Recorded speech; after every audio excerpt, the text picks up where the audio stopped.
The United States stock markets have taken a sharp hit. Investors are in panic mode as fears of a recession grip the world's largest economy. The reason? President Donald Trump's shifting trade policies. The S&P 500, the world's most watched stock index, lost $1.7 trillion in value, dropping nearly 3%. The Nasdaq 100, home to the biggest tech companies, suffered its worst day since 2022. Shares of major firms like Apple, Amazon, and Microsoft plummeted. So, what's behind this market sell-off? The answer lies in Trump's unpredictable tariff decisions. Last week, he imposed a 25% tariff on goods from Mexico and Canada. Then, just 2 days later, he delayed some of those hikes. At the same time, he doubled tariffs on Chinese imports and threatened a global policy of reciprocal tariffs, meaning any country that taxes US goods will face the same tariff in return. These tariffs could push prices up, forcing American consumers to spend less. A slowdown in spending could mean slower growth and rising unemployment. Despite Wall Street's panic, the White House remains optimistic.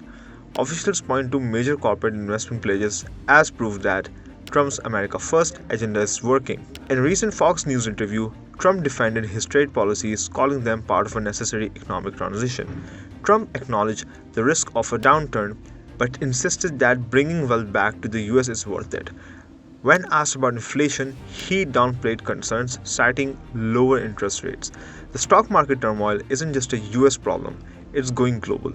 Japan's Nikkei index tumbled 3%, hitting its lowest point in months. Chinese and European markets followed suit. Safe haven assets like gold and the Japanese yen surged as investors sought stability. Meanwhile, oil prices dropped for a second day, reflecting fears of a global economic slowdown.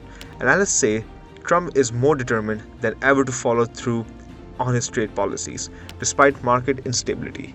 Citi has downgraded its outlook for US stocks, and Goldman Sachs has raised the odds of a recession to 20%. Some predict that Federal Reserve will be forced to cut interest rates to support the economy. But the bigger question remains, can Trump control inflation and pursue aggressive trade policies at the same time? Some experts say a recession may be the price to pay. As markets react and policies shift, one thing is clear: global investors will be watching closely.